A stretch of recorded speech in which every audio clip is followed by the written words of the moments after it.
여러분, 오늘 이야기를 시작하기 전에 한 문장만 먼저 드리겠습니다. 이 문장이 가슴에 와닿으시는 분이라면 오늘 영상은 끝까지 들어주시기 바랍니다. 그 문장은 이것입니다. 아버지, 솔직히 말씀드리면 용도는 좀 어려울 것 같아요. 저희도 먹고 살아야 하잖아요. 이 말을 들은 사람은 공장에서 35년을 일한 68살 아버지입니다. 매일 새벽 5시에 일어나 밤 9시까지 일했습니다. 주말에도 특근을 마다하지 않았습니다. 그렇게 벌어서 두 자녀의 대학 등록금을 대고 결혼 자금을 보태고 전세 보증금까지 마련해 줬습니다. 평생 자기 옷 한 벌 제대로 사입지 않은 사람입니다. 그런데 은퇴하고 나서 한 달 생활비가 모자라 아들에게 전화를 했더니 돌아온 말이 그것이었습니다. 아버지 용도는 좀 어려울 것 같아요. 혹시 이 이야기가 남의 일 같지 않으신 분 계십니까? 혹시 여러분 자신의 이야기는 아닙니까? 아니면 앞으로 그렇게 될까봐 불안하신 건 아닙니까? 만약 조금이라도 마음이 움직이셨다면 오늘 영상을 끝까지 들어주십시오. 오늘은 가족을 위해 모든 것을 바쳤지만 돈이 떨어지자 남보다 못한 취급을 받게 되는 노년의 현실에 대해 이야기하겠습니다. 듣기 불편하실 수도 있지만 지금 알아야 나중에 후회하지 않습니다. 가슴 아픈 사례 3가지를 먼저 들려드리고 왜 이런 일이 생기는지 그 심리를 파헤친 다음 내 노후를 지키는 현실적인 방법까지 전부 다루겠습니다. 자, 그러면 첫 번째 이야기로 들어가겠습니다. 서울에서 버스로 1시간쯤 떨어진 경기도의 작은 도시에 종수 씨라는 분이 살고 계셨습니다.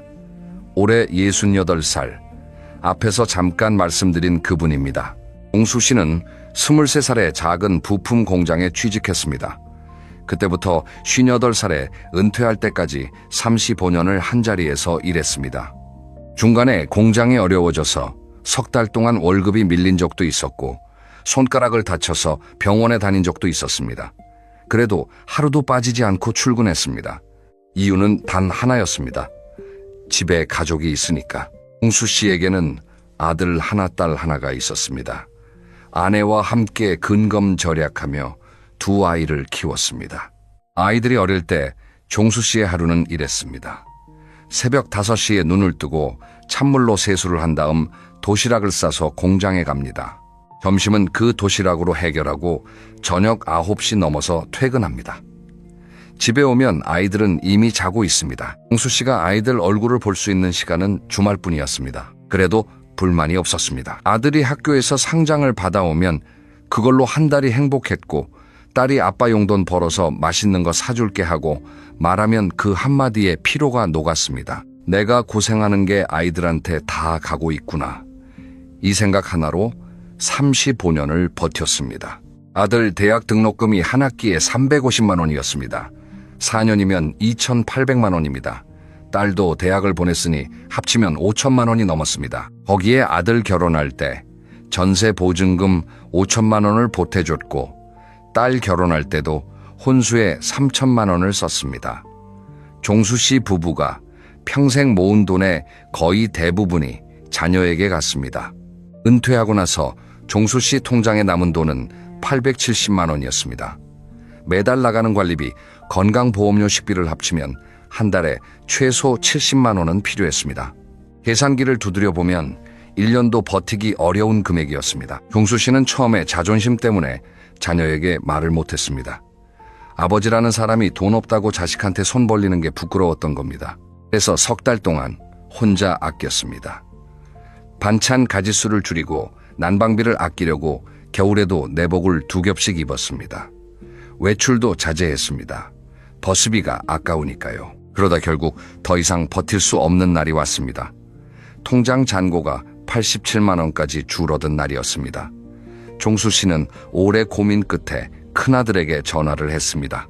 목소리가 떨렸다고 합니다. 있잖아, 아버지가 좀 부탁할 게 있는데 한 달에 30만 원만 도와줄 수 있겠니? 밥 먹고 공과금 내면 빠듯해서. 이렇게 말했습니다. 전화기 너머로 잠깐 침묵이 흘렀습니다. 그리고 아들이 입을 열었습니다.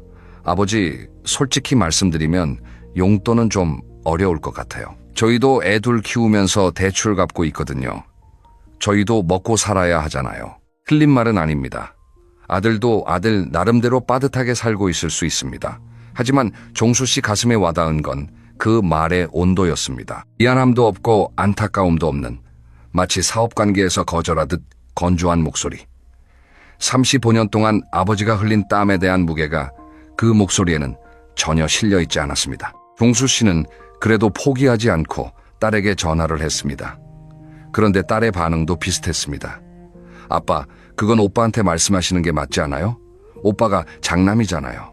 저는 시집간 몸이라 제 맘대로 할 수 있는 돈이 없어요. 이렇게 말하더랍니다. 아들은 딸에게 떠넘기고 딸은 아들에게 떠넘깁니다. 가운데서 종수 씨만 핑퐁공처럼 왔다 갔다 하는 겁니다. 그날 저녁 종수 씨는 혼자 부엌에 앉아서 라면을 끓였습니다. 냄비에서 올라오는 김을 멍하니 바라보면서 이런 생각이 들었다고 합니다. 내가 35년 동안 뭘 위해 일한 걸까? 이 아이들을 위해서 내 젊음을 다 바쳤는데 지금 돌아온 건 라면 한 그릇이구나. 여러분, 이 이야기를 듣고 어떤 생각이 드십니까? 혹시 종수 씨가 특별히 불운한 경우라고 생각하십니까? 그렇지 않습니다. 우리 주변에서 생각보다 흔하게 벌어지고 있는 일입니다. 다만 당사자들이 부끄러워서 서러워서 말을 못할 뿐입니다. 그런데 이것보다 더 가슴 아픈 이야기가 있습니다. 두 번째 사례를 들려드리겠습니다. 부산에 순자 여사라는 분이 계셨습니다. 올해 74살입니다. 순자 여사의 인생은 한마디로 고생길이었습니다. 35살에 남편이 갑작스럽게 세상을 떠났습니다. 남겨진 건 초등학교에 다니는 3남매와 남편 명의의 작은 식당 하나뿐이었습니다. 순자 여사는 눈물을 닦을 겨를도 없이 식당에 나갔습니다. 새벽 4시에 일어나 장을 보고 반찬을 만들고 점심 장사를 하고 저녁 장사까지 마치면 밤 11시가 넘었습니다. 하루에 19시간을 식당에서 보낸 겁니다. 이걸 거의 40년 가까이 했습니다. 아이들은 엄마의 그 모습을 보면서 자랐습니다. 큰아들은 엄마 나중에 내가 크면 엄마 편하게 해줄게 하고 말했고, 둘째 딸은 엄마 나는 커서 돈 많이 벌어서 엄마 좋은 데 모시고 갈 거야 하고 약속했습니다. 막내 아들은 말수가 적었지만 중학교 때부터 방학마다 식당에 나와서 설거지를 도왔습니다. 그 아이들이 다 자라서 제 갈 길을 갔습니다. 큰아들은 서울에서 중견기업에 다니고, 둘째 딸은 대전에서 학원을 운영하고, 막내 아들은 부산에 남아서 작은 사업을 합니다. 모두 나름대로 자기 가정을 꾸리고 바쁘게 살고 있었습니다. 순자 여사가 70살이 되던 해에 몸에 이상이 생기기 시작했습니다. 무릎이 아파서 오래 서 있기가 힘들어졌고 눈도 침침해져서 장부 정리가 어려워졌습니다. 40년 가까이 쉬지 않고 혹사한 몸이 한꺼번에 신호를 보내기 시작한 겁니다. 그때 큰아들이 먼저 말을 꺼냈습니다. 엄마, 이제 식당 그만하시지. 몸이 이러신데 언제까지 하실 거예요? 식당이랑 위에 있는 아파트도 정리하시고 편하게 쉬세요. 우리가 알아서 잘할 테니까. 둘째 딸도 동의했습니다. 맞아, 엄마 재산 미리 정리해 두는 게 나중에 복잡하지 않아. 우리 셋이서 잘 나눠가지고 엄마 용돈은 우리가 드릴게. 순자 여사는 고민을 많이 했습니다. 식당은 남편이 남긴 것이기도 했고 무엇보다 그 재산이 자신의 마지막 안전장치라는 걸 본능적으로 알고 있었습니다. 하지만 자식들이 이렇게까지 말하는데 믿지 않으면 내가 자식도 못 믿는 쪼잔한 어미가 되는 것 같았습니다. 결국 순자 여사는 식당 권리금과 아파트를 정리해서 3남매에게 나눠줬습니다. 총 금액이 3억 원 정도였습니다. 처음 6개월은 괜찮았습니다. 큰아들 집에서 함께 살면서 손주도 돌봐주고 밥도 해주고 나름대로 보람을 느꼈습니다. 아들도 처음에는 잘 대해줬습니다. 그런데 시간이 지나면서 분위기가 달라지기 시작했습니다. 며느리와의 작은 충돌이 쌓이기 시작한 겁니다. 순자 여사가 김치를 담그면 며느리는 우리 집은 김치 사 먹어요 하고 말했습니다. 손주를 혼내면 엄마 요즘은 교육 방식이 달라요 하고 선을 그었습니다. 하나하나는 작은 일이었지만 매일 반복되니까 순자 여사는 점점 눈치를 보게 되었습니다. 내가 이 집에서 짐이 되고 있구나. 이 생각이 하루에도 몇 번씩 들었습니다. 결정적인 사건은 함께 산 지 8개월쯤 되었을 때 일어났습니다. 어느 날 밤에 순자 여사가 화장실에 가려고 일어났다가 며느리와 아들이 안방에서 나누는 대화를 우연히 듣게 된 겁니다. 며느리가 이렇게 말했습니다. 여보, 솔직히 힘들어. 어머니가 계시니까 내가 내 집 같지가 않아. 요양원을 알아보는 건 어때? 아들은 잠깐 침묵하다가 이렇게 대답했습니다. 나도 생각은 하고 있어. 좀 더 지켜보자. 순자 여사는 그 자리에서 발걸음을 돌렸습니다. 화장실에 가는 것도 잊어버리고 자기 방으로 돌아가 이불을 뒤집어 쓰고 소리 없이 울었다고 합니다. 내가 이 집을 마련해 준 돈이 어디서 났는데, 내가 40년 동안 새벽마다 일어나서 번 돈인데, 그런데 지금 나는 이 집에서 쫓겨날 처지가 된 거구나. 2달 뒤 순자 여사는 결국 요양원에 들어갔습니다.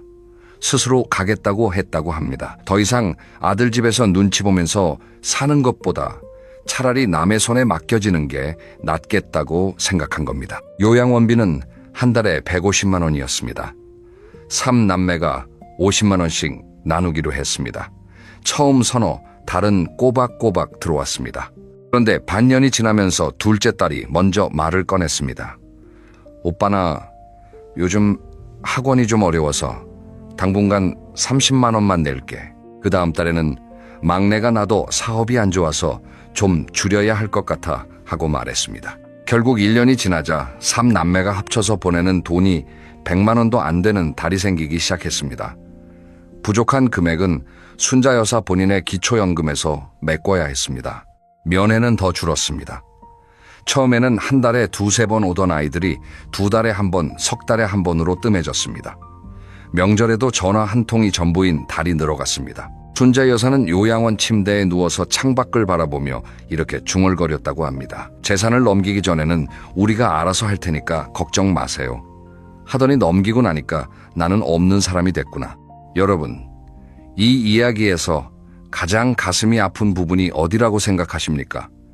저는 순자 여사가 스스로 요양원에 가겠다고 말한 그 순간이라고 생각합니다. 쫓겨난 게 아니라 스스로 떠난 것처럼 포장한 거지만 그 안에 얼마나 큰 서러움이 들어있겠습니까? 자식에게 짐이 되고 싶지 않다는 마음, 그게 부모의 마지막 자존심이었던 겁니다. 여기서 궁금해지시는 분이 계실 겁니다. 도대체 왜 이런 일이 생기는 걸까? 피를 나눈 가족인데, 그것도 평생 헌신한 부모인데 왜 돈이 떨어지면 태도가 달라지는 걸까? 지금부터 그 심리를 들여다보겠습니다. 첫 번째 원인은 헌신이 당연해지는 현상입니다. 이걸 쉽게 설명하기 위해 비유를 하나 들겠습니다. 우리 집에 수도꼭지가 있습니다. 틀면 물이 나옵니다. 매일 물을 쓰면서 고맙다고 생각하는 사람이 있습니까? 거의 없습니다. 그런데 어느 날 갑자기 단수가 됩니다. 수도꼭지를 틀었는데 물이 안 나옵니다. 그때 우리의 첫 반응은 감사가 아닙니다. 짜증입니다. 부모의 헌신도 마찬가지입니다. 어릴 때부터 부모가 돈을 벌어다 주고 밥을 해주고 학비를 대주는 것이 수도꼭지에서 물이 나오는 것처럼 당연했습니다. 그래서 그 물줄기가 멈추는 순간 자녀의 첫 반응은 감사가 아니라 당혹감과 불편함입니다. 이게 자녀가 나쁜 사람이어서 그런 걸까요? 꼭 그렇다고만 볼 수는 없습니다. 많은 경우에는 부모의 헌신이 너무 오랫동안 당연한 것으로 자리 잡은 나머지 그것의 무게를 인식하지 못하는 겁니다. 두 번째 원인은 감사에도 종류가 있다는 것입니다. 심리학에서는 감사를 두 가지로 나눕니다. 하나는 도구적 감사입니다. 뭔가를 받았으니까 고맙다고 느끼는 것. 이건 받는 것이 멈추면 함께 사라집니다. 또 하나는 존재적 감사입니다. 그 사람이 내 삶에 존재하는 것 자체에 감사하는 것. 이건 상대방의 조건이 달라져도 변하지 않습니다. 어머니가 만들어주시는 된장찌개 맛에 감사하고 아버지의 투박한 전화 한 통에 감사합니다. 여러분의 자녀는 지금 어떤 종류의 감사를 가지고 있습니까? 이 질문을 스스로에게 한번 던져보시기 바랍니다. 세 번째 원인은 형제가 여럿일수록 오히려 부양이 어려워지는 역설입니다. 이것을 사회심리학에서는 방관자 효과라고 부릅니다. 길에서 누군가 쓰러져 있을 때 주변에 사람이 한 명밖에 없으면 그 한 명이 바로 달려가서 돕습니다. 그런데 주변에 사람이 10명이면 다들 누군가 하겠지 하고 서로 쳐다만 봅니다. 부모 부양도 똑같습니다. 자녀가 한 명이면 내가 해야 한다고 생각합니다. 그런데 형제가 셋, 넷이 되면 오히려 서로 미루기 시작합니다. 결국 아무도 제대로 나서지 않게 됩니다. 대구에 사는 72 살박씨 어르신은 3형제를 두셨습니다. 박 씨 어르신이 갑자기 뇌혈관 질환으로 쓰러지셨습니다. 다행히 생명에는 지장이 없었지만 왼쪽 몸이 잘 움직이지 않게 되어 누군가의 도움 없이는 일상생활이 어려운 상태가 되었습니다. 병원비와 간병비가 문제였습니다. 한 달 병원비가 약 200만 원, 간병인을 쓰면 추가로 150만 원이 들었습니다. 합하면 한 달에 350만 원입니다. 3형제가 모여서 회의를 했습니다. 큰아들이 먼저 말했습니다. 나는 서울에서 출퇴근하니까 직접 간병은 못해. 대신 병원비를 좀 더 부담할 수 있어. 근데 나도 애들 학원비가 한 달에 200만 원이 넘거든. 그러니까 많이는 못 내고 100만 원 정도. 둘째가 반박했습니다. 형, 그건 좀 아닌 것 같아. 형이 우리 중에 제일 많이 버잖아. 더 내야지. 막내가 끼어들었습니다. 형들 나는 자영업이라 수입이 불안정해. 솔직히 50만 원도 부담돼. 결국 3시간 넘게 회의를 했지만 결론이 나지 않았습니다. 큰아들이 결국 화를 냈습니다. 야, 아버지가 결혼할 때 나한테 제일 적게 해주신 거 알지? 둘째도 폭발했습니다. 형, 그럼 그때 이야기까지 하자는 거야? 형이 장남인데 장남 역할을 해야지. 이 장면에서 가장 안타까운 사람이 누구겠습니까? 병실에 누워있는 아버지입니다. 자식들이 자기 때문에 싸우고 있다는 걸 알면서도 아무것도 할 수 없는 아버지. 천장을 바라보면서 차라리 내가 안 쓰러졌으면 좋았을 걸 하고 생각했을 그 심정을 한번 떠올려 보십시오. 한 달 넘게 갈등이 이어졌고 결국 사회복지사의 중재로 간신히 3분의 1씩 나누기로 합의했지만 형제 간의 감정은 이미 깊이 금이가 있었습니다. 명절에 함께 모이던 가족이 이제는 아버지 병문안도 따로따로 옵니다. 여러분, 여기까지 3가지 이야기를 들으시면서 마음이 많이 무거우실 겁니다. 종수 씨의 라면, 순자 여사의 요양원 박씨, 어르신의 병실. 각각 다른 이야기지만 공통점이 하나 있습니다. 돈이 있을 때는 가족이었지만 돈이 없어지자 남보다 못한 취급을 받게 되었다는 것입니다. 그렇다면 우리는 이 현실 앞에서 어떻게 해야 할까요? 지금부터 내 노후를 지키기 위해 현실적으로 할 수 있는 5가지 원칙을 말씀드리겠습니다. 첫째, 재산을 살아있을 때 전부 넘기지 마십시오. 둘째, 자녀에게 기대하되 의존하지 마십시오. 셋째, 작은 경제 활동이라도 유지하십시오. 넷째, 부양 계획을 미리 가족과 대화하십시오. 다섯째, 가족 외에 나만의 사회적 관계망을 만들어 두십시오. 여러분이 평생 쏟은 사랑은 절대 헛되지 않았습니다. 다만 이제는 그 사랑의 방향을 여러분 자신에게도 조금 돌려주십시오. 나를 위해 쓰는 돈은 낭비가 아닙니다. 그것은 여러분이 마땅히 받아야 할 보상이고 여러분 인생의 후반전을 빛나게 만들어줄 투자입니다. 감사합니다. 여러분 혹시 이런 경험 있으신가요? 아침에 눈을 떴는데 오늘 하루 뭘 해야 할지 도무지 모르겠는 거예요. 어제도 그랬고 그제도 그랬고 그저께도 그랬습니다. 매일이 판박이에요. 아침에 눈 뜨면 텔레비전 틀고 밥 먹고 또 텔레비전 보고 점심때가 되면 뭘 먹을까 고민하다가 대충 해먹고 또 텔레비전 앞에 앉고 낮잠을 한숨 자고 나면 벌써 해가 기울고 있어요. 저녁 먹고 또 텔레비전 보다가 밤이 되면 잠자리에 드는 거죠. 그러면서 속으로 이렇게 생각하십니다. 하루가 왜 이렇게 긴 거야? 할 게 아무것도 없어. 사실 이렇게 느끼시는 분이 한두 분이 아닙니다. 은퇴하고 나면 하루가 24시간이 이렇게 길었나 싶을 정도로 시간이 안 갑니다. 직장에 다닐 때는 바빠서 시간이 모자랐는데 아이들 키울 때는 정신없어서 하루가 순식간이었는데 그런데 말입니다. 여기서 정말 재미있는 사실이 하나 있어요. 취미 활동을 꾸준히 하는 어르신들은 그렇지 않은 분들에 비해서 우울감이 훨씬 적고인지 기능도 더 오래 유지된다는 연구 결과가 있습니다. 쉽게 말하면 취미가 있는 분들은 더 건강하고 더 행복하게 오래 사신다는 뜻이에요. 그런데 여기서 문제가 하나 있습니다. 취미라고 하면 많은 분들이 이렇게 생각하세요. 취미 생활 하려면 돈이 들잖아.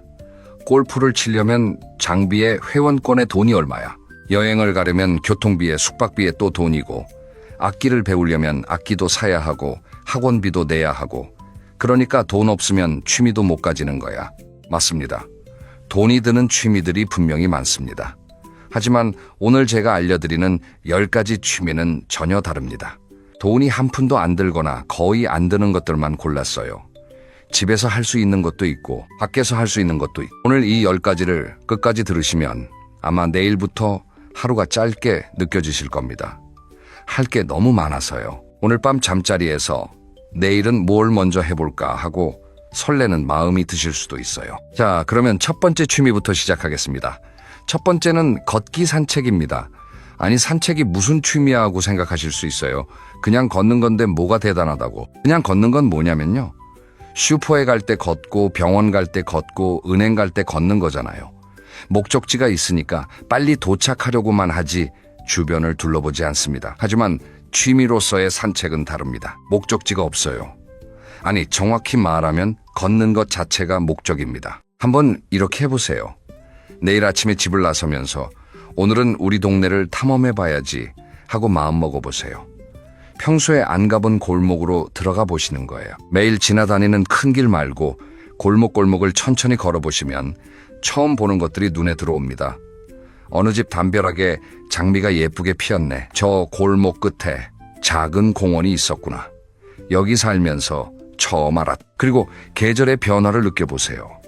같은 길인데 봄에 걸으면 벚꽃이 흩날리고 개나리가 노랗게 피어 있습니다. 여름에 걸으면 매미 소리가 요란하고 나무 그늘이 시원하죠. 가을에 걸으면 은행잎이 노랗게 물들어서 길바닥이 금색 카펫 같아요. 겨울에 걸으면 찬 공기가 코끝을 스치는데 그게 또 상쾌합니다. 사계절을 온몸으로 느끼면서 걷는 것, 이게 얼마나 큰 행복인지 직접 해보시면 아실 겁니다. 한 가지 팁을 드릴게요. 산책 코스를 3가지 정도 만들어 두세요. 짧은 코스는 20분짜리, 중간 코스는 40분짜리, 긴 코스는 1시간짜리. 이렇게 해두시면 그날그날 몸 상태에 따라 골라서 걸을 수 있습니다. 오늘은 무릎이 좀 아프다 싶으면 짧은 코스를, 날씨가 좋고 컨디션이 좋은 날은 긴 코스를 걸으시면 돼요. 비가 오는 날은 우산을 쓰고 짧은 코스를 걸어보세요. 비 오는 날 산책은 또 다른 분위기가 있거든요. 빗소리를 들으면서 걷는 것도 참 좋습니다. 그리고 산책을 할 때 한 가지만 더 해보세요. 걸으면서 만나는 사람들에게 가볍게 인사를 건네보시는 겁니다. 안녕하세요. 좋은 아침이에요. 이 한마디가 상대방도 기분 좋게 하고 나도 기분 좋아지게 합니다. 매일 같은 시간에 산책을 하시다 보면 매번 마주치는 분들이 생기거든요. 산책을 꾸준히 하시면 몸이 건강해지는 건 물론이고요. 마음도 편안해집니다. 걸으면서 생각이 정리되고, 걸으면서 기분이 좋아지고, 걸으면서 잠이 잘 오게 됩니다. 하루에 30분만 걸어도 심장과 혈관 건강에 좋고 소화도 잘 되고 체중 관리에도 도움이 됩니다. 돈 한 푼 안 들고 운동화 한 켤레만 있으면 되는 최고의 취미예요. 자, 그런데 산책을 하다 보면 눈에 예쁜 것들이 많이 보이잖아요. 그걸 그냥 지나치기 아깝지 않으세요? 여기서 나중에 말씀드릴 사진 찍기와도 연결이 되는데요. 두 번째는 글쓰기입니다. 글쓰기라고 하면 또 겁을 내시는 분들이 계세요. 나는 학교 다닐 때도 작문을 못했는데, 글재주가 없는데, 뭘 써야 할지 모르겠는데, 맞춤법도 자신이 없고, 이렇게 생각하시죠. 그런데 오해하지 마세요. 제가 말하는 글쓰기는 소설을 쓰라는 게 아닙니다. 수필을 쓰라는 것도 아니에요. 하루에 딱 한 줄이면 됩니다. 네, 한 줄이요. 오늘 아침에 된장찌개가 맛있었다. 이것도 글입니다. 오늘 공원에서 비둘기를 봤는데 통통해서 웃겼다. 이것도 훌륭한 글이에요. 오늘 며느리가 전화를 해서 기분이 좋았다. 이것도 충분합니다. 그런데 이 한 줄이 쌓이면 놀라운 일이 벌어집니다. 하루에 한 줄이면 한 달에 30줄이 됩니다. 1년이면 365줄이에요. 3년이면 1000줄이 넘습니다. 나중에 노트를 펼쳐서 쭉 읽어보시면 내가 이런 날을 살았구나 하면서 감동을 받으실 거예요. 이게 바로 세상에 단 하나뿐인 나만의 인생 기록이 되는 겁니다. 그리고 글을 쓰면 머리가 좋아집니다. 오늘 뭐가 있었지 하고 하루를 떠올리는 것 자체가 기억력 훈련이거든요. 아침에 뭘 먹었더라, 산책을 갔었나 안 갔었나, 누구한테 전화가 왔었지. 이렇게 하루를 되짚어보는 과정에서 뇌가 활발하게 움직입니다. 그리고 그걸 문장으로 정리하는 과정에서 생각이 정돈돼요. 한 가지 더 추천드리고 싶은 방법이 있습니다. 손주에게 편지를 쓰는 거예요. 꼭 보내지 않아도 괜찮습니다. 노트에 적어두기만 하셔도 돼요. 할아버지가 어렸을 때는 말이다. 학교에 갈 때 신장로를 걸어서 다녔단다. 할머니가 너 엄마를 키울 때는 분유가 귀해서 고생을 많이 했단다. 이런 이야기들을 써두시면 나중에 손주가 커서 읽었을 때 얼마나 소중한 선물이 되겠어요. 혹시 글씨 쓰기가 힘드신 분은 휴대전화 메모장에 적으셔도 됩니다. 요즘 휴대전화는 목소리로도 글을 쓸 수 있으니까 말로 하시면 자동으로 글자가 되기도 해요. 방법은 상관없습니다. 중요한 건 하루에 한 줄이라도 나의 기록을 남기는 거예요. 글쓰기에 필요한 건 노트 한 권과 펜 한 자루 뿐입니다. 자, 세 번째 취미로 넘어갈게요. 세 번째는 라디오 듣기입니다. 여러분, 요즘 라디오 들으시나요? 아마 텔레비전만 보시는 분들이 대부분이실 겁니다. 텔레비전은 눈을 잡아먹습니다. 화면 앞에 계속 앉아 있어야 하잖아요. 화면에서 눈을 떼면 내용을 놓치니까 다른 일을 하면서 보기가 어렵죠. 결국 소파에 앉아서 화면만 쳐다보는 시간이 길어집니다. 하지만 라디오는 다릅니다. 귀로만 들으면 되니까요. 설거지를 하면서 들을 수 있고 빨래를 개면서 들을 수 있고 스트레칭을 하면서 들을 수 있습니다. 텃밭에 물을 주면서 들을 수도 있고요. 산책을 하면서 이어폰으로 들을 수도 있어요. 라디오의 가장 큰 매력이 뭔지 아세요? 사람 목소리가 곁에 있다는 느낌입니다. 혼자 사시는 분들은 이게 정말 큰 위안이 돼요. 하루 종일 아무도 없는 조용한 집에서 라디오를 틀면 누군가가 나에게 말을 걸어주는 것 같거든요. 음악 프로그램을 들으면 옛날 노래가 나올 때 추억에 빠지게 됩니다. 이 노래 내가 20살 때 유행했던 건데 하면서 그 시절 생각이 나는 거죠. 사연 프로그램을 들으면 나만 힘든 게 아니구나. 다른 사람들도 이런 고민을 하는구나 하면서 위안을 받기도 합니다. 시사 프로그램을 들으면 세상이 어떻게 돌아가는지 알 수 있어서 누굴 만나면 대화할 때 할 이야기가 생기고요. 건강 프로그램을 들으면 유용한 건강 정보를 얻을 수도 있습니다. 요즘에는 휴대전화에서 라디오를 들을 수 있는 무료 앱들이 있으니까 라디오 기기가 없으셔도 괜찮습니다. 제가 추천드리는 방법은 이겁니다. 매일 아침 정해진 시간에 좋아하는 프로그램 하나를 정해서 듣는 거예요. 아침에 일어나는 것도 기대가 되고 하루에 리듬이 생깁니다. 네 번째 취미입니다. 네 번째는 텃밭 가꾸기인데요. 텃밭이라고 하면 시골에 넓은 밭이 있어야 할 것 같죠? 전혀 아닙니다. 베란다에 화분 하나만 있으면 충분해요. 아파트에 사시는 분들도 할 수 있습니다. 가장 쉽게 시작할 수 있는 건 대파입니다. 마트에서 대파를 사시면 뿌리 부분이 있잖아요. 보통은 그 뿌리 부분을 잘라서 버리시죠. 앞으로는 버리지 마세요. 그 뿌리 부분을 화분에 심어보세요. 흙이 없으시면 물컵에 꽂아두셔도 됩니다. 며칠 지나면 새 잎이 쑥쑥 올라옵니다. 어제는 이만큼이었는데 오늘은 벌써 이만큼 자랐네 하면서 매일 확인하는 재미가 쏠쏠해요. 그리고 내가 키운 파로 파전을 부쳐 먹는 맛은 마트에서 산 파와는 차원이 다릅니다. 왜냐하면 거기에는 내 정성이 들어가 있으니까요. 상추도 아주 쉽습니다. 화분에 씨앗을 뿌리고 물만 주면 3주 정도 지나서 싹이 올라옵니다. 한 달 반 정도면 상추를 따서 드실 수 있어요. 고추도 화분에서 키울 수 있고요. 방울토마토도 베란다에서 잘 자랍니다. 방울토마토는 빨갛게 익어가는 모습을 보는 것 자체가 즐거워요. 깨씹도 화분에서 키울 수 있는데 고기 먹을 때 싸먹으면 향이 정말 좋습니다. 씨앗은 어디서 구하냐고요? 동네 씨앗 가게에서 한 봉지에 1,000원, 2,000원이면 살 수 있습니다. 한 봉지면 수십 개를 심을 수 있으니까 거의 공짜나 마찬가지예요. 흑도 화원에 가시면 적은 양을 저렴하게 살 수 있고요. 식물을 키우는 게 왜 좋냐면요. 매일 아침 확인하러 가게 됩니다. 아침에 눈을 뜨면 제일 먼저 베란다로 가요. 오, 잎이 하나 더 났네. 오, 꽃이 폈네. 와, 열매가 달렸네. 이런 작은 변화를 발견할 때마다 기분이 좋아져요. 그리고 생명을 돌보고 있다는 느낌이 삶에 활력을 줍니다. 또 한 가지 좋은 점이 있어요. 물을 주고 잎을 다듬고 흙을 만지는 과정이 마음을 차분하게 만들어줍니다. 원예 치료라고 들어보셨나요? 식물을 돌보는 활동이 스트레스를 줄이고 마음을 편안하게 해준다는 것이 여러 연구를 통해 알려져 있습니다.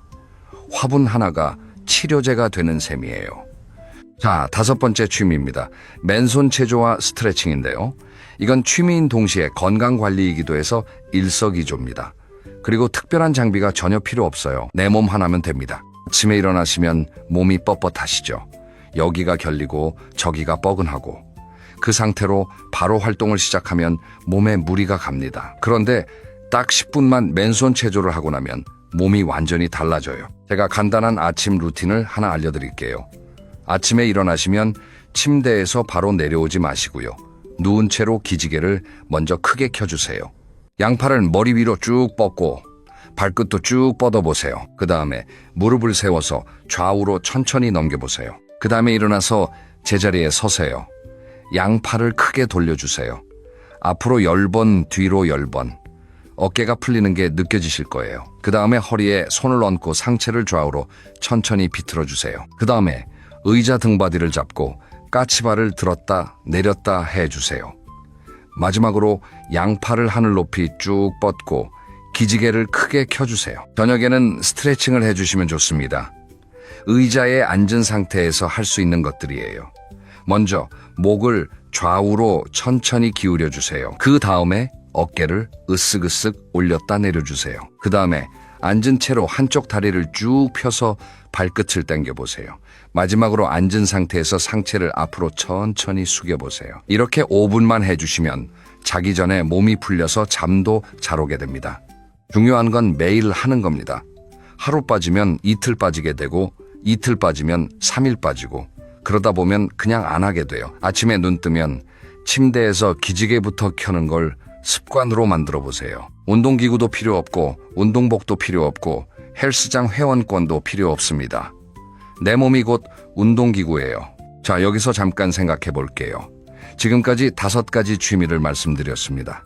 산책, 글쓰기, 라디오 듣기, 텃밭, 가꾸기, 맨손 체조. 이 5가지만 해도 하루가 꽉 차지 않습니까? 아침에 일어나서 침대에서 기지개 켜고 맨손 체조하고 라디오 틀어놓고 아침 준비하고 산책 나가서 동네 한 바퀴 돌고 돌아와서 베란다 텃밭에 물 주고 저녁에 오늘 있었던 일 한 줄 적고 스트레칭하고 잠자리에 들고 6번째 취미는 도서관 나들이입니다.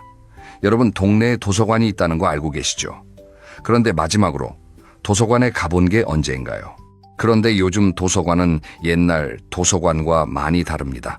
물론 책은 기본이고요. 무료 영화 상영도 합니다. 큰 화면에서 영화를 볼 수 있어요. 컴퓨터 교실도 열고 어르신을 위한 문화 강좌도 다양하게 운영합니다. 서예를 배울 수도 있고 수채화를 배울 수도 있고 스마트폰 사용법을 배울 수도 있어요. 이 모든 것이 무료입니다. 그리고 도서관이라는 공간 자체가 주는 편안함이 있어요.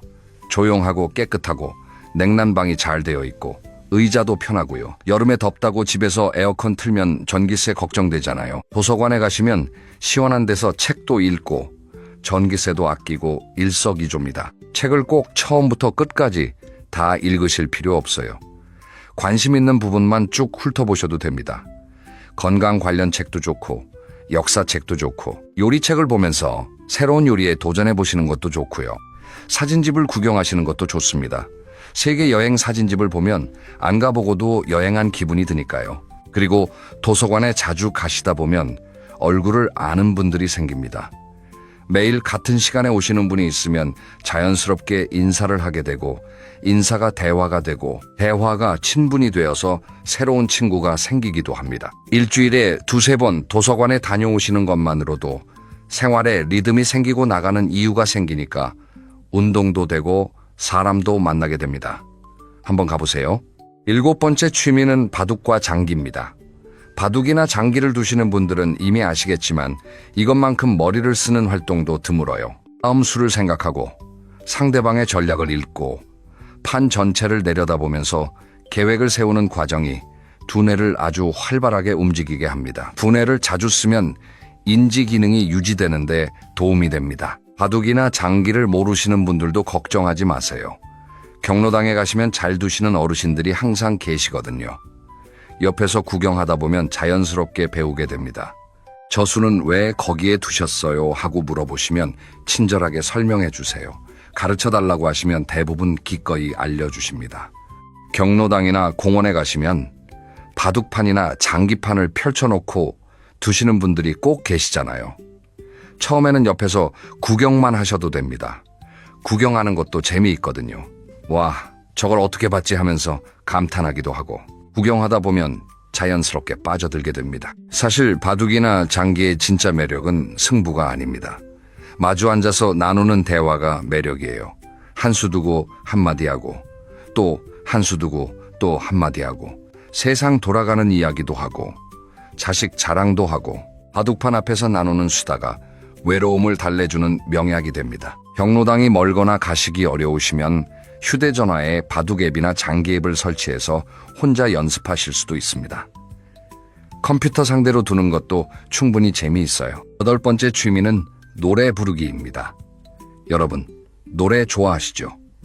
우리 세대는 노래를 참 좋아합니다. 옛날에 유행했던 가요를 들으면 그 시절 기억이 고스란히 되살아나잖아요. 노래를 부르는 건 단순히 기분이 좋아지는 것 이상의 효과가 있습니다. 노래를 부르려면 깊게 숨을 들이쉬고 길게 내쉬어야 하잖아요. 이 과정이 심폐기능에 좋습니다. 그리고 가사를 기억하려고 노력하는 것 자체가 기억력 훈련이 됩니다. 또 큰 소리로 노래를 부르면 스트레스가 해소되고 기분이 좋아지는 호르몬이 나온다고 합니다. 꼭 노래방에 가실 필요 없습니다. 돈이 드니까요. 집에서 좋아하는 노래를 흥얼거리시면 됩니다. 설거지하면서 부르셔도 좋고 산책하면서 콧노래를 흥얼거리셔도 좋고 라디오에서 아는 노래가 나오면 따라 부르시면 됩니다. 경로당이나 주민센터에서 노래 모임을 운영하는 곳도 많습니다. 무료로 참여할 수 있는 곳이 대부분이에요. 여러 사람과 함께 노래를 부르면 혼자 부를 때와는 또 다른 즐거움이 있습니다. 다 같이 목소리를 맞추는 과정에서 유대감이 생기고 서로 박수를 쳐주면 자신감이 올라가고요. 노래에 자신이 없다고요? 괜찮습니다. 잘 부를 필요 없어요. 즐기면 됩니다. 음정이 틀려도 좋고 박자가 밀려도 좋아요.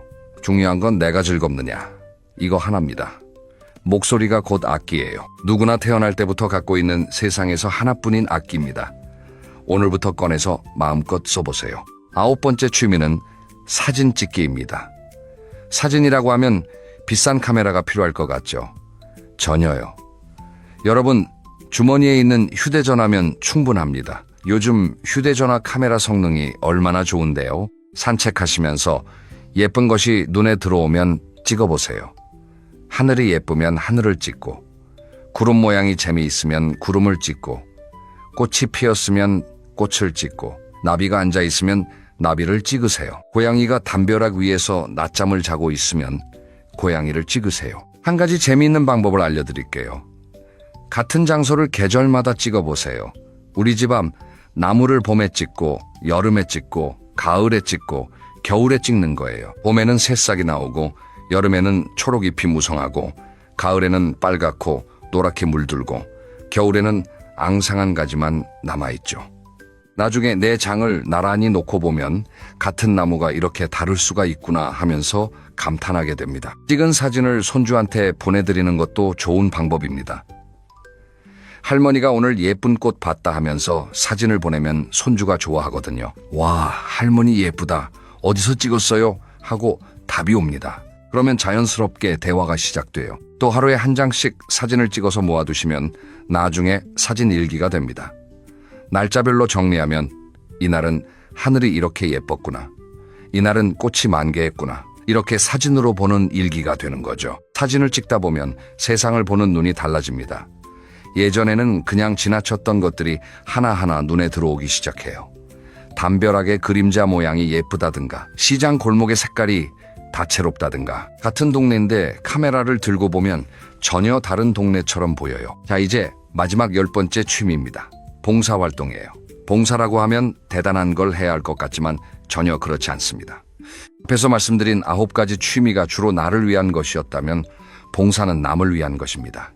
그런데 신기한 게 있어요. 남을 위한 활동이 결국은 나를 가장 크게 변화시킨다는 겁니다. 이게 봉사의 마법이에요. 주민센터에 가시면 어르신들이 참여할 수 있는 봉사 프로그램이 다양하게 있습니다. 독거 어르신 말벗 되어드리기, 아이들한테 동화책 읽어주기, 공원 청소하기, 무료 급식소에서 배식 도와드리기, 몸이 불편하신 분들은 앉아서 할 수 있는 봉사도 있습니다. 제가 아는 분 중에 73세 되시는 어르신이 한 분 계세요. 이분이 주민센터에서 독거 어르신들한테 일주일에 2번 전화를 하는 봉사를 하고 계십니다. 담당하시는 분이 5분이에요. 전화를 해서 어르신 오늘 밥은 드셨어요? 하고 물어보시고 요즘 어디 아프신 데는 없어요? 하고 안부를 여쭤보시는 거예요. 그런데 이분이 그러시더라고요. 전화를 받으시는 분들이 아이고 자네가 전화해줘서 얼마나 반갑고 고마운지 몰라 하고 말씀하실 때마다 가슴이 뭉클하다고요. 내가 아직 누군가에게 필요한 사람이라는 걸 느끼게 되니까 아침에 눈 뜰 때 기분이 다르다고 하셨어요. 오늘은 누구한테 전화해야지 하면서 일어나시니까 하루의 목적이 생겼다고요. 봉사를 하면 받는 사람도 행복해지지만 주는 사람이 더 행복해진다는 말이 있는데 정말 그렇습니다. 누군가를 도왔을 때 느끼는 뿌듯함은 다른 어떤 것으로도 대체할 수 없는 감정이에요. 꼭 정식 봉사가 아니어도 됩니다. 이웃집 어르신한테 내가 끓인 된장찌개 한 냄비 갖다 드리는 것도 봉사예요. 반찬이 많이 남았을 때 옆집에 나눠드리는 것도 봉사고요. 아파트 엘리베이터에서 만난 아이에게 안녕 오늘도 학교 잘 다녀와 하고 인사하는 것도 넓게 보면 봉사입니다. 동네 골목에 떨어진 쓰레기를 하나 주워서 쓰레기통에 넣는 것도 봉사예요. 엘리베이터에서 무거운 짐을 든 분한테 층수를 대신 눌러드리는 것도 봉사고요. 이런 작은 행동 하나하나가 세상을 조금씩 따뜻하게 만들고 그 따뜻함이 결국 나에게 돌아옵니다. 자, 여기까지 10가지 취미를 모두 말씀드렸습니다. 이제 한번 깔끔하게 정리해 볼게요. 첫째, 걷기, 산책. 운동화만 있으면 되는 가장 쉽고 가장 강력한 취미입니다. 둘째, 글쓰기. 하루에 한 줄이면 충분합니다. 셋째, 라디오 듣기. 귀로 떠나는 여행이자 혼자 있어도 외롭지 않은 동반자입니다. 넷째, 텃밭 가꾸기. 베란다 화분 하나로 시작하는 작은 농부의 삶이에요. 다섯째, 맨손 체조와 스트레칭. 내 몸이 곧 운동기구입니다. 여섯째, 도서관 나들이. 무료로 누리는 지식과 문화의 보물창고이자 새로운 친구를 만날 수 있는 사랑방이에요. 일곱째, 바둑과 장기. 머리를 쓰면서 사람도 만나는 2가지 즐거움이 있습니다. 여덟째, 노래 부르기. 누구나 갖고 태어난 악기인 목소리를 마음껏 써보세요. 아홉째, 사진 찍기. 휴대전화 하나면 세상이 나만의 갤러리가 됩니다. 열째, 봉사활동. 남을 돕는 것이 결국 나를 가장 크게 살립니다. 이 10가지 중에 전부 다 하실 필요는 없습니다. 마음에 드는 것 2-3가지만 골라서 시작해보세요. 처음부터 완벽하게 하려고 하지 마시고요. 그냥 해보는 거예요. 중요한 건 완벽하게 하는 게 아니라 일단 시작하는 겁니다. 오늘부터 바로 할 수 있는 것 3가지를 제안드립니다. 첫째, 내일 아침에 일어나서 동네 산책을 20분만 해보세요. 아무 생각 말고 그냥 천천히 걸어보세요. 평소에 안 가본 골목으로 들어가 보시고요. 둘째, 오늘 저녁에 노트를 꺼내서 한 줄을 써보세요. 오늘 있었던 일 중에서 가장 기억에 남는 것 1가지만 적으시면 됩니다. 딱 한 줄이면 돼요. 셋째, 내일 아침에 라디오를 한번 틀어보세요. 어떤 채널이든 좋습니다. 30분만 들어보세요. 텔레비전과는 다른 분위기가 집안에 퍼지는 걸 느끼실 겁니다. 이 3가지 중에 하나만 하셔도 충분합니다. 하나가 습관이 되면 자연스럽게 다른 것도 해보고 싶어지거든요. 그게 취미의 힘입니다. 돈이 없어서 취미를 못한다는 말은 오늘 이후로 하지 마세요. 세상에는 돈 한 푼 안 들이고도 할 수 있는 즐거운 일들이 이렇게나 많습니다. 중요한 건 돈이 아니라 마음입니다. 해볼까 하는 그 마음 하나면 충분해요. 나이가 많아서 못한다는 말도 하지 마세요. 나이는 숫자일 뿐입니다. 시작하기에 늦은 나이란 없어요. 여러분의 하루가 텔레비전 앞에서 끝나지 않았으면 좋겠습니다. 오늘 알려드린 취미들 중에 하나라도 시작하셔서 내일부터는 하루가 너무 짧다고 느끼시길 바랍니다. 할 게 많은 하루는 살아있다는 느낌을 줍니다. 그리고 그 느낌이 여러분을 더 건강하고 더 행복하게 만들어줄 겁니다. 다음 영상에서는 나이 들어서 꼭 끊어야 할 나쁜 습관들에 대해 이야기해 보려고 합니다. 본인은 모르는데 건강을 갉아먹고 있는 습관들이 있거든요. 다음 영상도 꼭 함께 해주세요. 오늘도 건강하고 즐거운 하루 보내시길 바랍니다. 감사합니다. 여러분, 오늘 한 가지 질문으로 시작하겠습니다. 살면서 가장 서러운 순간이 언제라고 생각하십니까? 돈이 없을 때? 몸이 아플 때? 물론 그것도 힘듭니다. 하지만 진짜 서러운 건 따로 있습니다. 오랫동안 믿었던 사람한테 뒤통수를 맞는 순간입니다. 그것도 수십 년을 함께한 사람한테 말입니다. 오늘 이야기는 소주 3병에서 시작됩니다. 금액으로 치면 15,000원 정도밖에 안 되는 돈입니다. 그런데 이 15,000원이 40년 넘는 우정의 무게를 한 번에 저울질해버렸습니다. 듣고 나시면 아마 깜짝 놀라실 겁니다.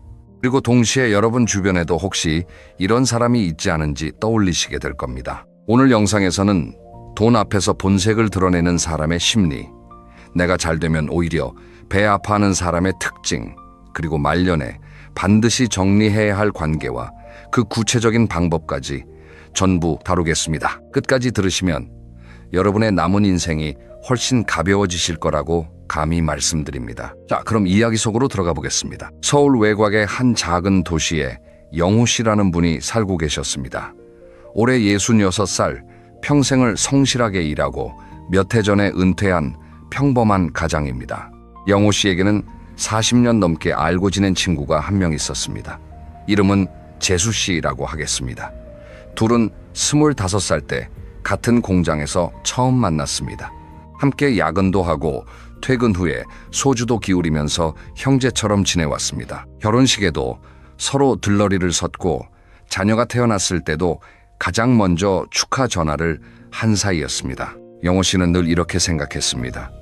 재수는 내 인생에서 가족 다음으로 소중한 사람이다. 피는 못 속인다고 하지만 40년 정이면 피보다 진한 거 아닌가, 이렇게 믿었던 겁니다. 그런데 은퇴하고 나서 조금씩 이상한 일이 생기기 시작했습니다. 예전에는 못 느꼈던 것들이 하나둘 눈에 보이기 시작한 겁니다. 어떤 것이었냐면 바로 돈과 관련된 아주 작은 행동들이었습니다. 예를 들어볼까요? 한 달에 2-3번 정도 둘이서 동네 식당에서 만나 저녁을 먹곤 했습니다. 소주 한두 병에 찌개 하나 시켜놓고 세상 돌아가는 이야기를 하는 소박한 자리였습니다. 그런데 가만히 돌이켜보니 계산은 거의 매번 영호 씨가 했습니다. 재수 씨는 계산할 때쯤 되면 화장실에 가거나 전화가 왔다면서 슬쩍 자리를 피했습니다. 한두 번이면 우연이라 할 수 있습니다. 그런데 이게 1년 넘게 반복되니까 아무리 넉넉한 사람이라도 마음 한쪽이 불편해지기 시작합니다. 그래도 영호 씨는 속으로 이렇게 합리화했습니다. 재수도 형편이 어려운가 보지. 40년 우정인데 밥값 좀 내면 어떤가, 이런 식으로 넘겨버린 겁니다. 그러던 어느 가을 저녁이었습니다. 둘이서 오래간만에 단골 식당에 앉았습니다. 그날따라 분위기가 좋아서 소주를 3병까지 마셨습니다. 안주도 이것저것 추가했고 계산서를 보니 7만 원이 좀 넘었습니다. 영호 씨는 그날만큼은 한번 말을 꺼내봤습니다. 야, 오늘은 네가 좀 내라. 나도 은퇴하고 나니까 용돈이 빠듯하다. 그런데 재수 씨의 반응이 예상 밖이었습니다. 갑자기 얼굴이 굳더니 이렇게 말했습니다. 야, 너 그거 좀 치사하다. 우리가 그런 사이야? 고작 밥값 가지고. 그러고는 벌떡 일어나서 나가버렸습니다. 영호 씨는 혼자 앉아서 멍하니 남은 소주를 바라봤습니다. 7만 원을 내달라는 말이 아니었습니다. 오늘 한 번만 네 차례라는 뜻이었는데 돌아온 건 치사하다는 말 한마디였습니다. 여러분, 여기서 잠깐 생각해 보시겠습니다. 이 이야기에서 진짜 치사한 사람은 누구입니까? 40년 동안 거의 매번 얻어먹고도 한번 내달라는 말에 화를 내며 일어선 사람. 그 사람이 과연 친구라 부를 수 있는 사람입니까? 영호 씨는 그날 밤 집에 돌아와서 잠을 이루지 못했다고 합니다. 화가 나서가 아니라 서러워서였습니다. 40년이라는 세월이 겨우 이 정도 무게였나 싶어서 눈물이 났다고 합니다. 내가 이 사람에게 뭐였을까? 편한 지갑이었나? 호구였나? 이 생각이 머릿속을 떠나지 않았다고 합니다.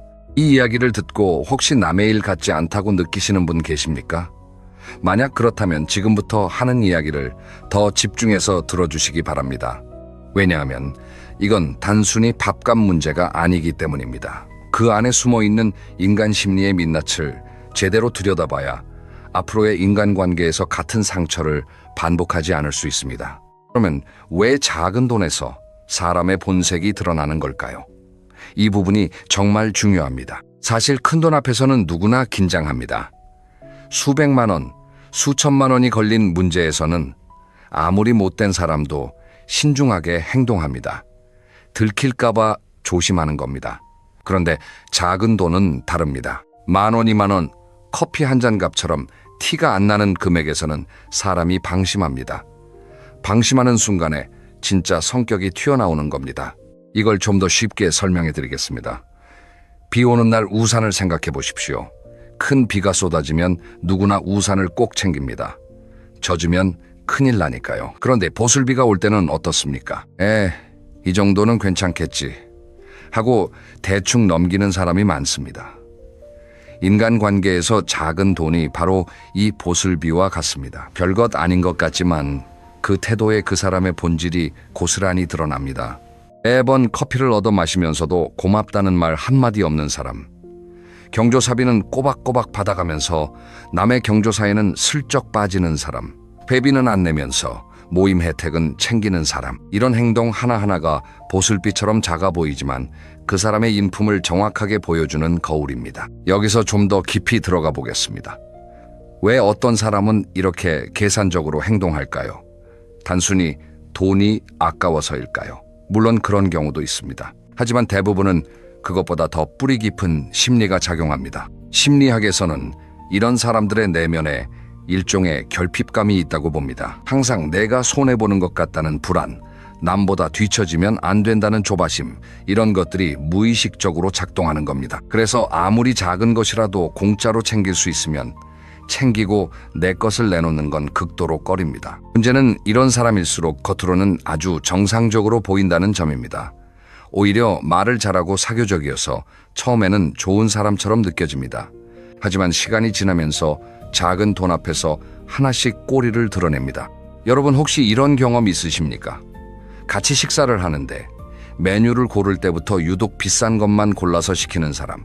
그런데 계산할 때는 더치페이를 하자고 하는 사람. 자기가 비싼 걸 먹었으면서 똑같이 나누자는 겁니다. 이런 사람은 밥 한 끼에서도 상대방보다 조금이라도 더 이익을 보려는 마음이 들어있는 겁니다. 또 이런 경우도 있습니다. 누가 선물을 주면 얼마짜리인지 먼저 가늠하는 사람. 내가 3만 원짜리를 줬는데 돌아온 건 1만 원짜리도 안 되는 물건. 한 번이면 실수를 하겠습니다만 이게 반복되면 그건 그 사람의 기본 성향입니다.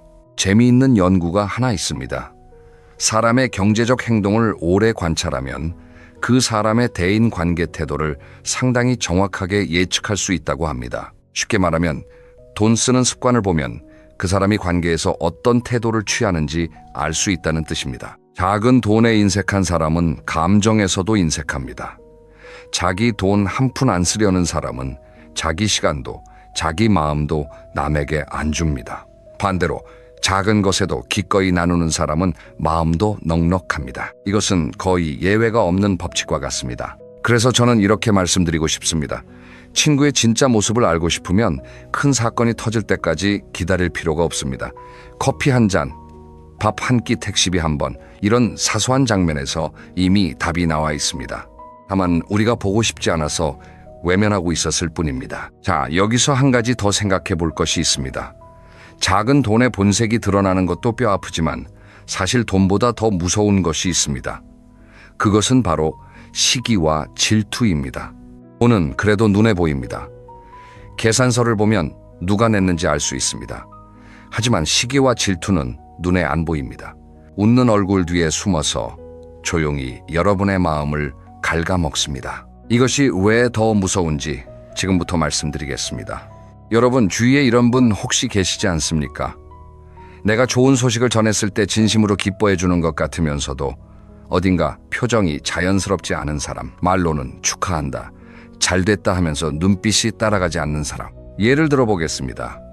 영호 씨가 은퇴 후에 작은 텃밭을 시작했습니다. 손수 키운 채소가 제법 잘 자라서 주변에 나눠주기도 하고 소소한 재미를 느끼고 있었습니다. 그런데 재수 씨에게 이 이야기를 했더니 돌아온 반응이 이랬습니다. 에이, 그거 해봐야 얼마나 되겠어. 차라리 그 시간에 다른 거 해라. 별것도 아닌 일에 호들갑이야. 듣는 순간 기분이 묘해집니다. 틀린 말은 아닌 것 같은데 왜 이렇게 찝찝할까?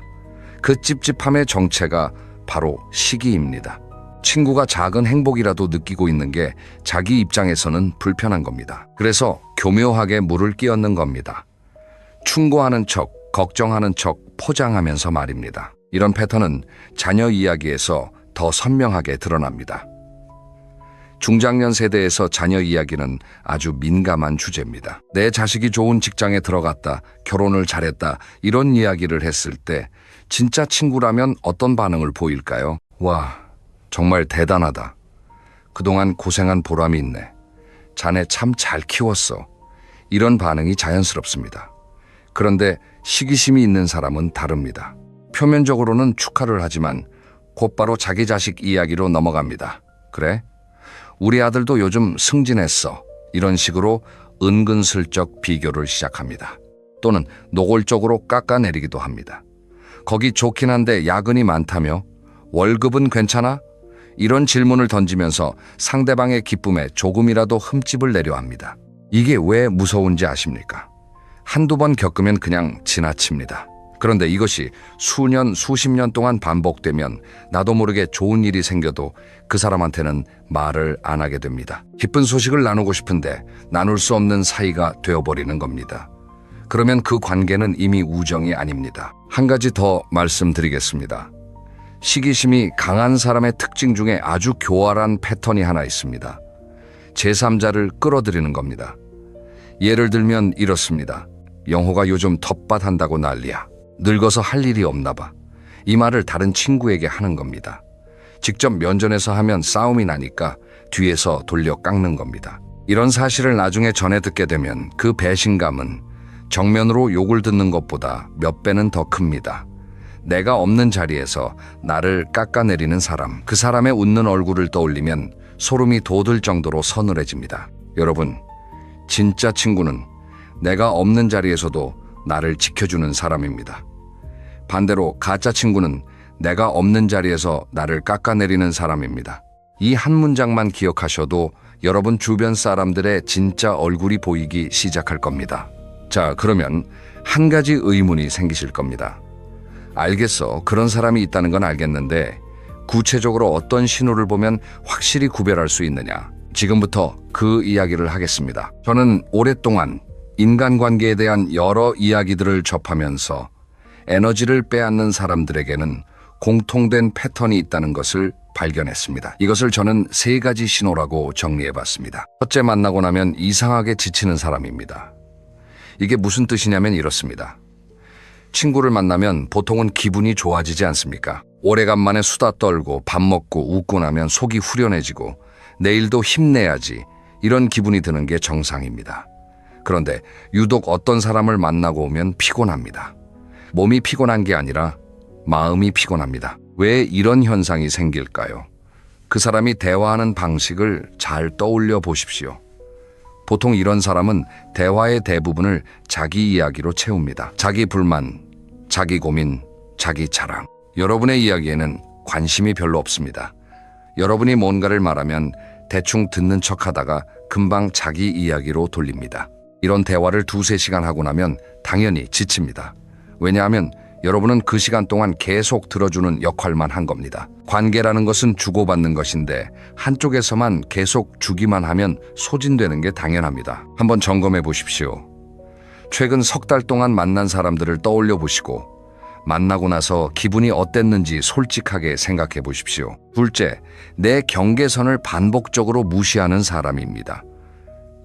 경계선이라고 하면 좀 어렵게 들리실 수 있는데 쉽게 말하면 이겁니다. 내가 싫다고 했는데도 자꾸 같은 행동을 하는 사람. 내가 불편하다는 신호를 보냈는데 그걸 무시하거나 가볍게 넘기는 사람. 구체적인 예를 들어보겠습니다. 나이 들면 건강이 가장 큰 관심사 아닙니까? 그래서 어떤 분은 술을 끊거나 줄이기로 마음먹습니다. 오늘은 안 마실게. 이렇게 정중하게 말했는데 상대방이 어떻게 반응하느냐가 중요합니다. 진짜 친구라면 그래, 알겠어 하고 존중합니다. 하지만 경계선을 무시하는 사람은 에이, 한 잔만에 남자가 그것도 못해? 이러면서 끊임없이 들이밉니다. 이게 술 한 잔의 문제가 아닙니다. 내 의사를 존중하지 않는다는 뜻입니다. 내 결정을 가볍게 여기고 자기 편한 대로 끌고 가려는 태도. 이것이 반복되면 나도 모르게 그 사람 앞에서는 내 의견을 말하지 않게 됩니다. 어차피 말해도 안 들으니까. 이렇게 되면 이미 대등한 관계가 아닙니다. 또 다른 예가 있습니다. 연락 시간에 관한 것입니다. 밤 10시가 넘었는데 별일도 아닌 이야기로 전화하는 사람. 한번 받아주면 다음에도 또 합니다. 내가 좀 늦은 시간인데 하고 넌지시 말해도 뭐 잠깐인데 이러면서 개의치 않습니다. 이런 사람은 자기 시간은 소중하지만 남의 시간은 아무렇지 않다고 생각하는 겁니다. 셋째, 내 좋은 소식에 진심 어린 반응이 없는 사람입니다. 사람은 좋은 일이 생기면 가장 먼저 가까운 사람에게 알리고 싶어 합니다. 건강검진 결과가 좋게 나왔다. 손주가 태어났다. 오래된 집을 수리했다. 이런 소소한 기쁨을 나누고 싶은 마음은 인간의 본능입니다. 그런데 이 기쁜 소식을 전했을 때 상대방의 첫 반응을 잘 살펴보십시오. 정말로 기뻐해주는 사람은 표정부터 다릅니다. 눈이 커지고 목소리가 올라가고 진심으로 좋아하는 게 느껴집니다. 반면에 시기심이 있는 사람은 반응이 미묘하게 늦습니다. 아, 그래? 잘 됐네. 이렇게 한 박자 늦게 덤덤하게 반응합니다.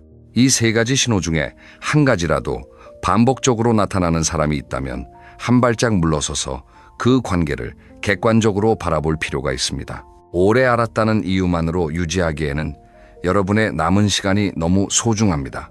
여기까지 들으시면 많은 분들이 이런 생각을 하실 겁니다. 맞아, 내 주변에도 그런 사람 있어.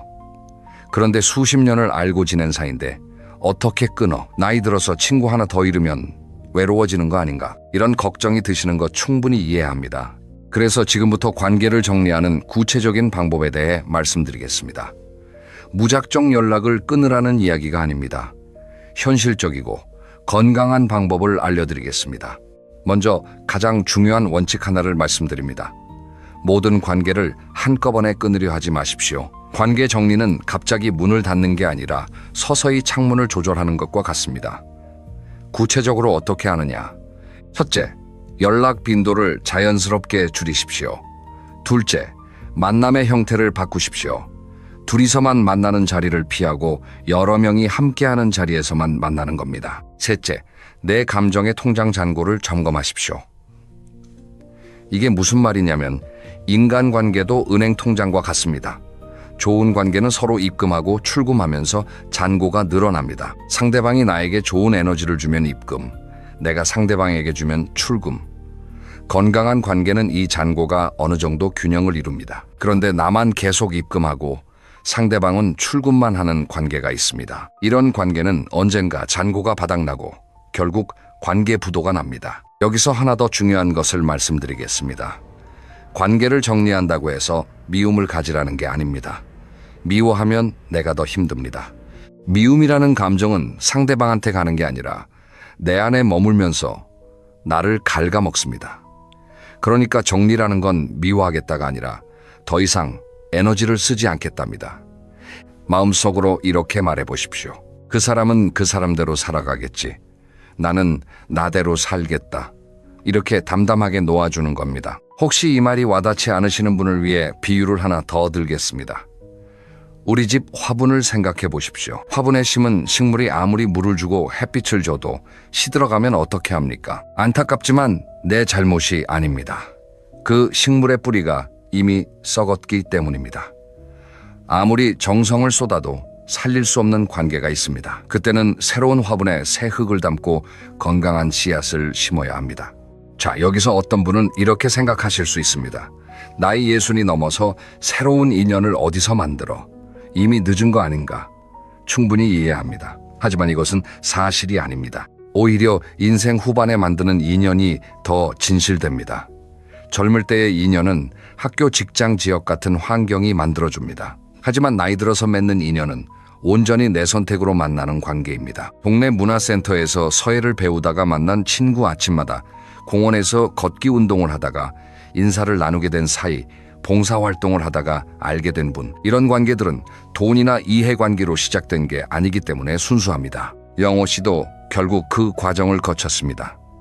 재수 씨와 거리를 둔 후 처음 속 다른 많이 쓸쓸했다고 합니다. 하지만 그 빈자리에 새로운 것들이 하나둘 채워지기 시작했습니다. 동네 등산 모임에 나가기 시작했고 거기서 비슷한 또래의 새로운 버스를 사귀었습니다.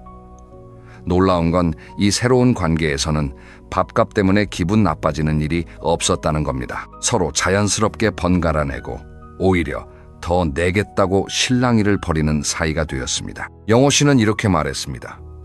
예전에는 사람이 많아야 안심이 됐는데 이제는 진심인 사람 서너 명이면 충분하다는 걸 알겠더라고요. 숫자가 아니라 질이 중요하다는 걸 66에야 깨달았습니다. 우리는 그동안 인맥이 넓을수록 좋다, 아는 사람이 많아야 살기 편하다는 말을 당연하게 받아들여 왔습니다. 하지만 은퇴하고 나면 상황이 완전히 달라집니다. 진짜 친구가 3명이면 그건 대단히 축복받은 인생입니다. 10명의 가짜 친구보다 1명의 진짜 친구가 인생을 따뜻하게 만들어줍니다. 자, 이제 오늘 이야기를 정리해 보겠습니다. 첫째, 작은 돈 앞에서 보이는 태도가 그 사람의 진짜 인품입니다.